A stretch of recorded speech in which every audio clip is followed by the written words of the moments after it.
We have a simple but truly important mission today. I think so too. And I am particularly excited about this one because it really targets the single biggest frustration that we hear constantly from English learners all over the world. It really does. It's that point where, all the skill you've acquired just crashes headfirst into the need for immediate speed. Yes. It's that moment where knowing the answer isn't enough. You have to deliver the answer instantly. Absolutely.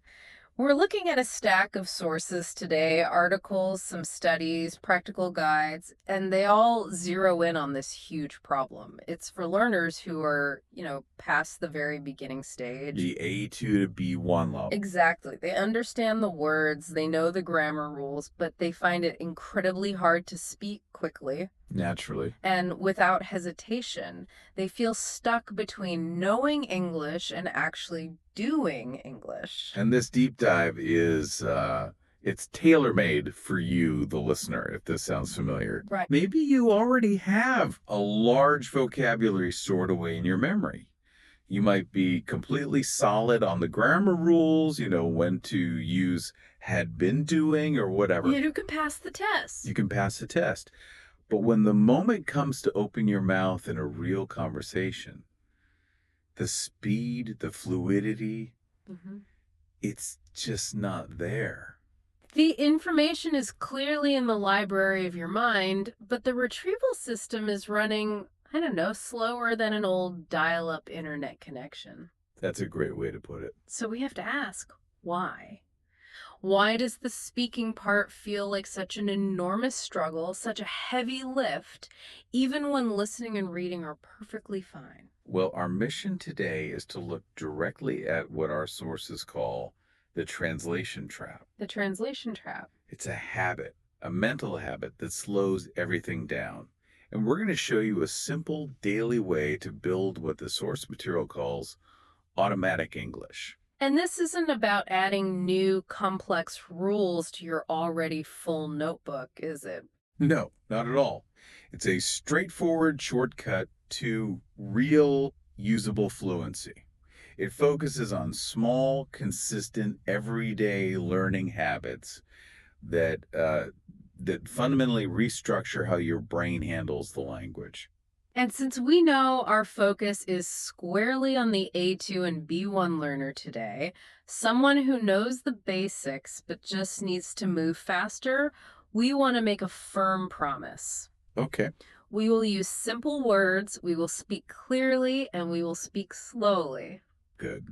This is practice for your ears too.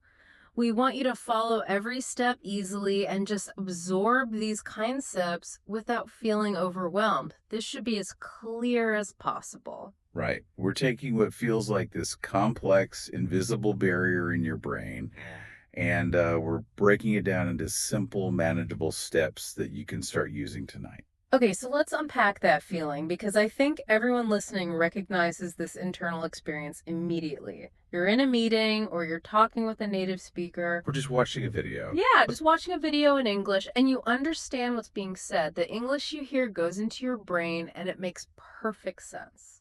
Yes, the comprehension is absolutely there. The decoding process, taking sounds and turning them into meaning, that works You can read an article and get it. perfectly. But then the conversation shifts and now it is your turn to speak. And that is when your mind it suddenly freezes. It's a complete internal panic for a moment, isn't it? It is. Yeah. You know the words you need. You knew them 5 seconds ago, and you even remember the grammar for how to put them together. But when you need them now, nothing comes out. And this freeze, it results in a really frustrating cycle. First, you feel slow. So slow. And because you feel slow, you start to feel nervous. And here's the worst part. Mm, When you feel nervous, the access to your own knowledge gets restricted. right. You forget the most common words, Yeah. the ones you use every day.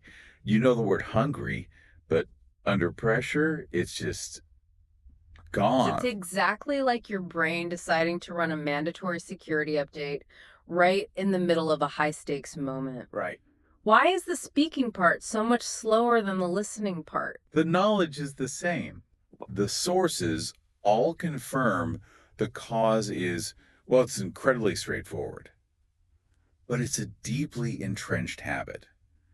The mind freezes because the learner is constantly habitually translating inside their head.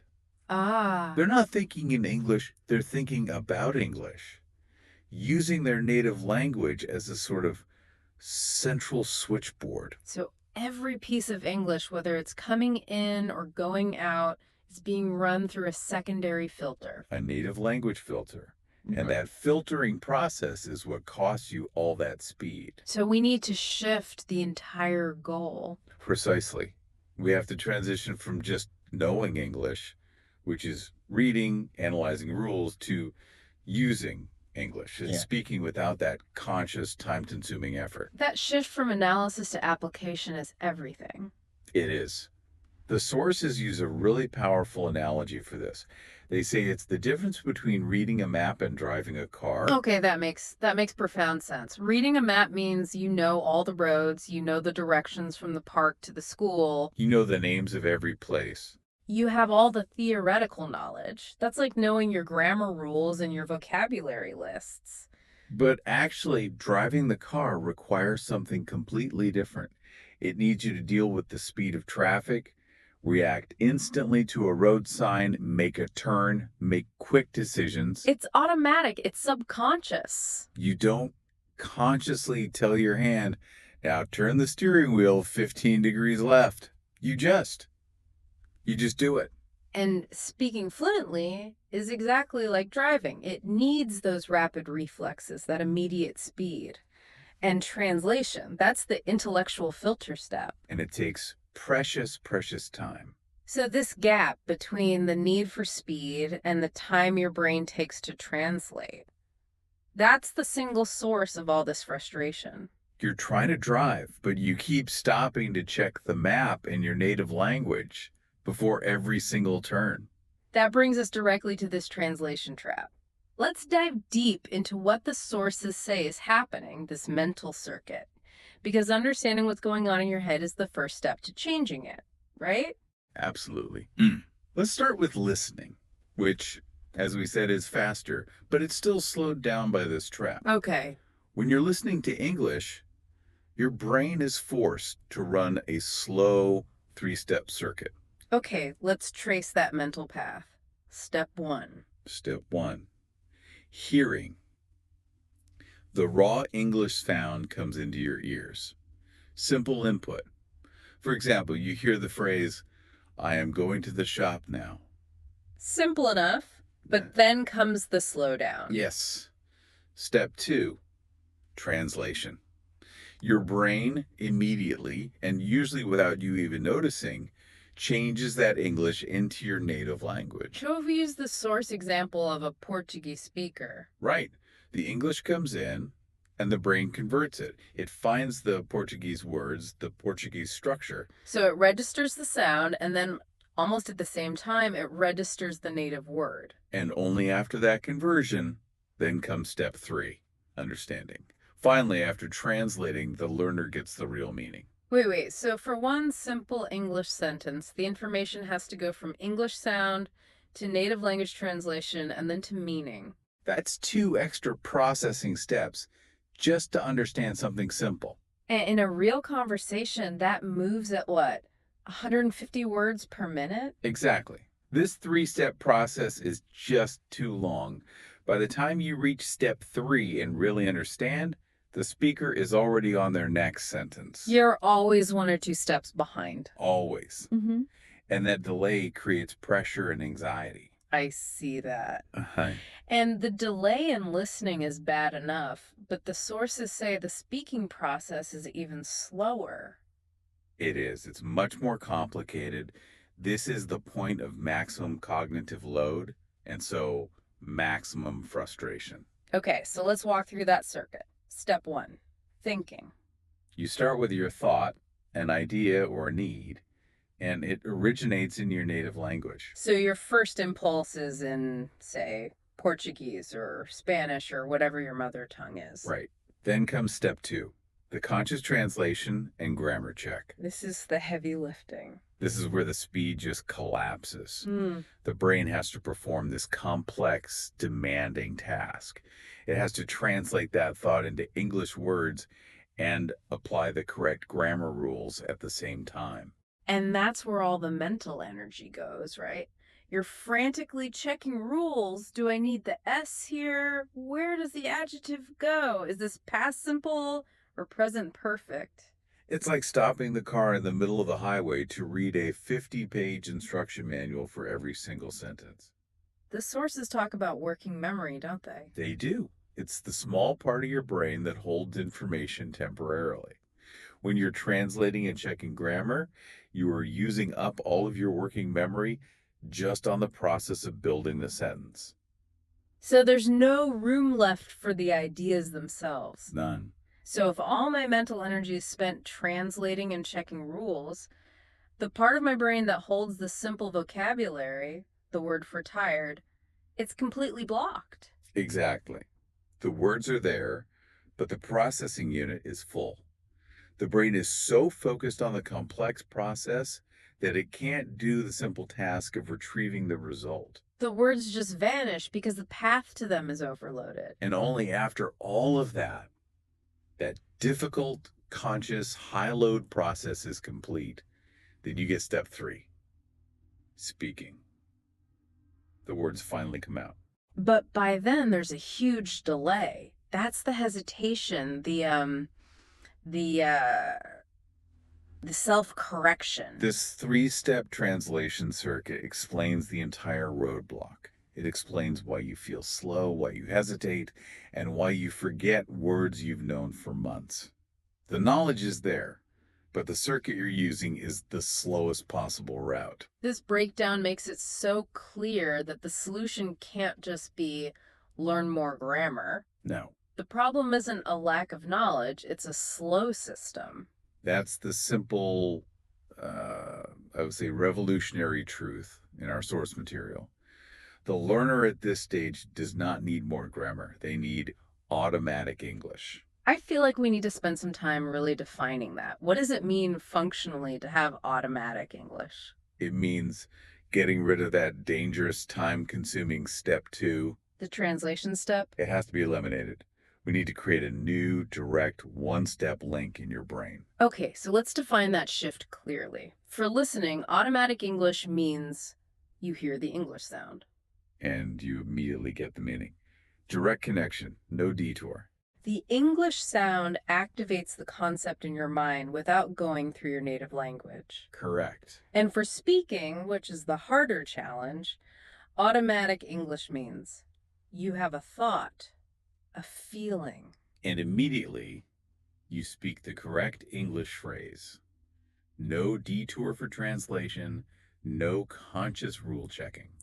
It's the difference between asking your brain to calculate a math problem, which is translation, and asking it to recognize the color blue. Which is automatic. Right. Recognition is instant. Calculation takes time. We want language to be recognition. So this is all about connecting the English sound or thought directly to the meaning or the action. We're trying to skip the middleman. Skip the native language filter entirely. And if we can train ourselves to skip that step, we gain the speed we need for conversation. It's not just about talking faster. It's about reducing the cognitive load. Which reduces the anxiety. Which eliminates that mind-freezing moment. Less thinking about the language equals less anxiety about performing. Okay, but that's a key question. If I've been using that three-step circuit for, 10, 20 years, isn't it incredibly difficult to break that habit? It is a critical question. Uh-huh. And the sources are clear. It is a difficult habit to break because it's so deeply ingrained. But it is absolutely not impossible. So how do we do it? The key is that you can't force it through intellectual effort, like studying harder. The change has to be trained through repetitive, simple, situational practice. Start small. Start small to build momentum. We focus on simple, everyday language first. We're building a new, smooth, fast road right next to the old, bumpy, slow road. And eventually your brain will realize the new road is better and just start using it automatically. It sounds simple when we say skip the middle step, but how do we practically train the brain to do this? The central instruction is this: you have to stop connecting English phrases to a translated word. Okay. Instead, connect them directly to a situation, a physical feeling, or a clear mental image.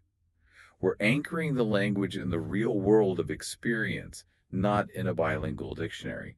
Okay, let's try this right now. We'll use the examples from the source material, and we want you, the listener, to follow along. Try this exercise with us. Our first example is universal and very simple. I'm tired. Okay, just listen to the sound of the phrase, I'm tired. Now, your only job is to just listen to that phrase and, more importantly, access the feeling of the phrase. Do not think of the translation. We're not asking you to analyze the grammar. Just listen to the sound, I'm tired. Now, let's create the situation. Imagine you have worked a very long day. Your shoulders are heavy. Your eyes are a little dry. You just want to sit down. Your body feels heavy and slow. That physical feeling, that heavy body, that need for rest, that is the situation. That is the true meaning. So the direct link is this: when you feel that specific heavy feeling in your body, you immediately say the English phrase, I'm tired. I'm tired. The sources really emphasize the contrast here. You do not need to pause and think, estado cansado, for example. No, The physical sensation in your muscles is the meaning. We're building a one-step connection, right. feeling, than the English phrase. That's beautiful. The real world experience becomes the direct trigger for the English sentence. This is how native speakers think. It is. They run the phrase through lived experience, not another language. So let's solidify this. Listener, please repeat out loud with us. Focus on that feeling of weight. I'm tired. Again, access that feeling of mental and physical heaviness. I'm tired. One more time, slowly, connecting the sound to your body. I'm tired. Excellent. That direct, non-translated link is the fundamental brick for building automatic English. Let's try the second example. Okay. Example 2. I'm running late? Listen to that phrase carefully. I'm running late. Yeah. Now picture the situation. Create a full scene in your mind. You look at the clock. Oh no, you should have left 10 minutes ago. You have a meeting or the train is about to leave. You quickly grab your keys. You can't find your wallet. You're putting on your jacket while moving toward the door. You feel a sudden rush, a burst of energy. That urgency, that sudden tension, that is the situation. That urgent, moving feeling is the meaning. And the phrase connected to it is, I'm running late. Okay, let's repeat it. Listen to the sound, connect it to that picture of grabbing your keys and rushing out the door. The feeling of being rushed is the definition. I'm running late. Again, picture the clock, picture the keys in your hand, feel that rush. I'm running late. One more time, use your voice, make the sound clear, and link it to the image. I'm running late. The power here is enormous because you are bypassing all the grammar analysis. You don't need to think about the progressive tense or what running means here. No. When you feel the rush, the whole sentence just comes out automatically as one single unit of meaning. That's automatic English. I love that we're focusing on simple, common sentences. These are the backbone of what, 90% of daily conversation? Absolutely. If we make these automatic, we eliminate most of the hesitation. This method is a powerful tool, but knowing it is one thing, and making it a daily habit is another. You can't just do it once. No, you can't. So how do we systematize this? The source gives a simple 4-part training plan that learners should do every day. Consistency is key. Consistency is everything. You're literally teaching your brain a brand new, fast pathway, and that takes repetition over many days. It's like training a muscle. It won't grow in one day, but it will grow reliably over time. Okay, let's break down the 4 steps for this daily habit. Step 1, listen to short English sentences. And we stress the word short, Why short? because if the sentences are too long or complex, your brain will panic and go right back to the old translation trap. So don't start with political commentary.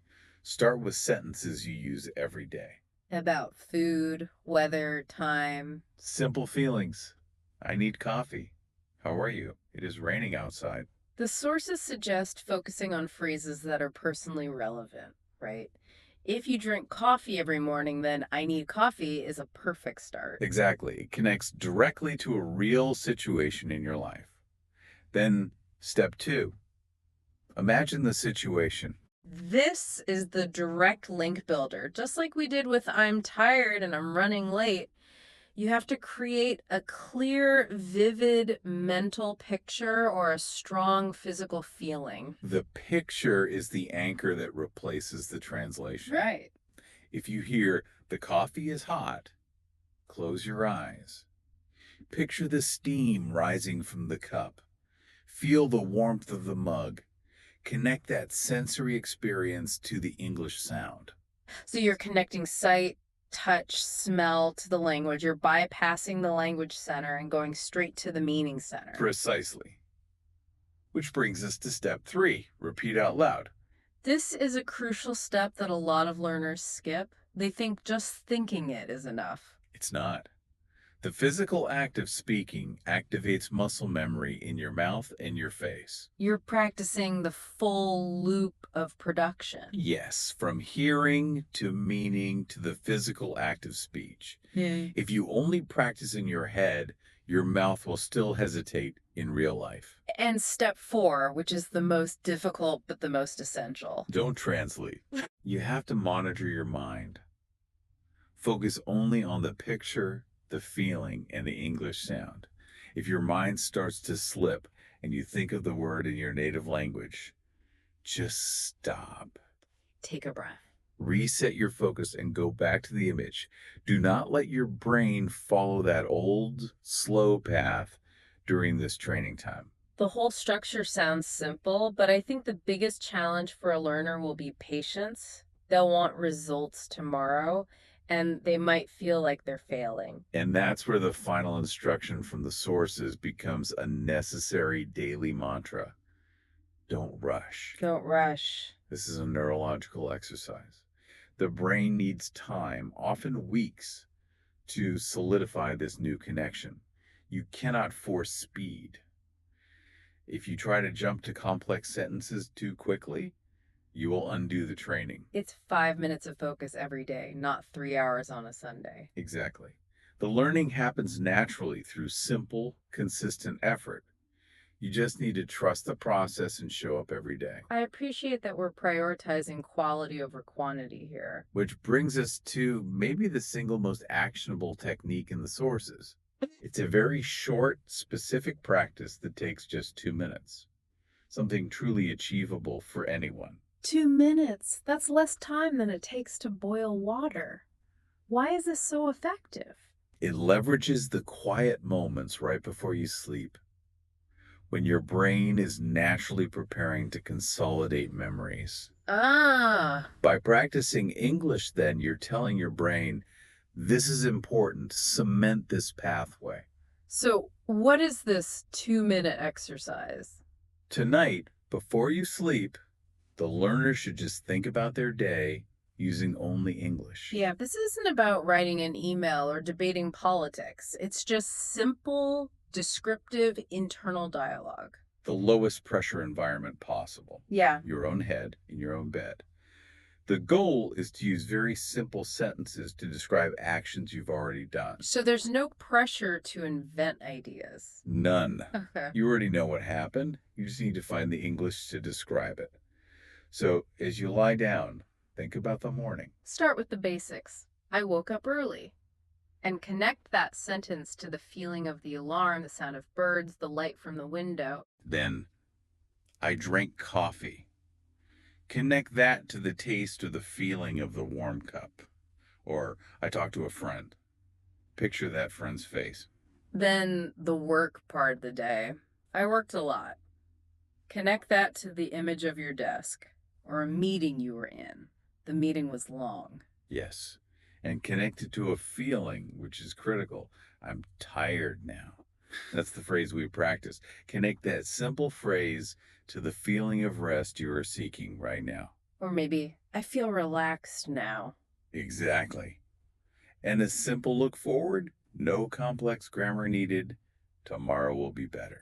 Or I need more sleep. So we're talking what, 6 to 10 simple sentences in total? I woke up, I ate lunch, I watched TV, I feel tired.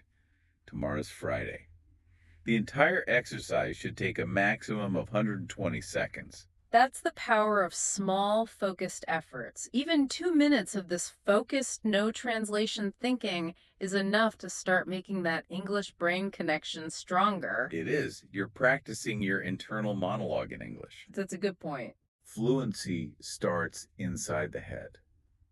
If your internal dialogue is still running entirely in your native language, your spoken English will always be a step behind.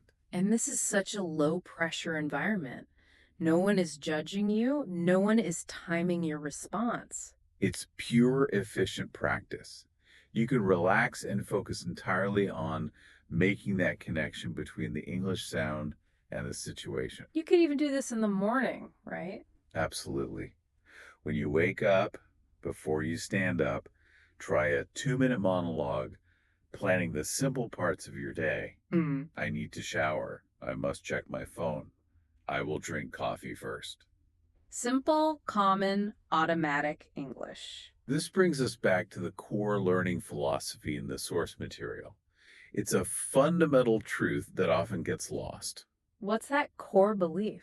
It's this: you do not learn English by understanding everything, but perfectly analyzing every single grammar rule, especially at this A to B1 stage. So if it's not perfection, what's the real goal? You learn English by getting used to the sound and its connection to a situation. Familiarity breeds speed. Like muscle memory for your brain. Exactly. When your ear is used to the sound of I'm running late, connected to the feeling of urgency, you don't analyze it.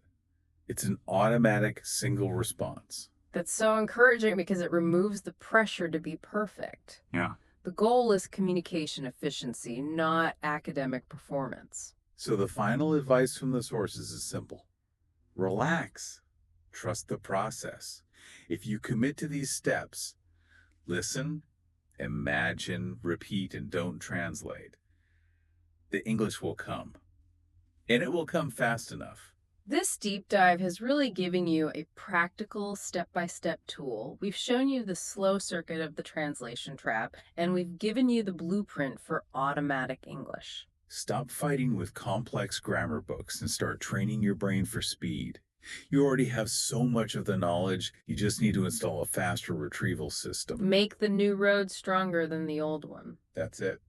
Okay, so let's quickly summarize the key takeaways. We learned that translating in your head makes speaking incredibly slow, and that leads to the mental freeze.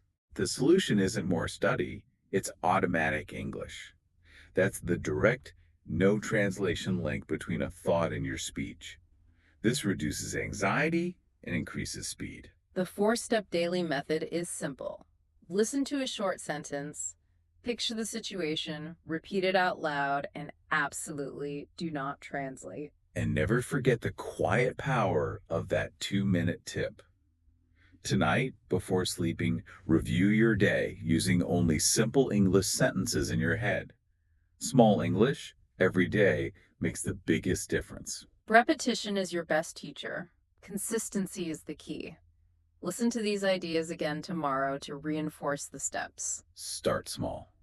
Start automatic. And here's a final provocative thought for you to carry with you. If simple 2-minute thinking can start making your speaking faster, what is one new simple sentence, one that's not I'm tired or I'm running late, that you will practice connecting to a feeling or situation today, right now. Choose a simple phrase. Find the feeling. Start small. Start automatic.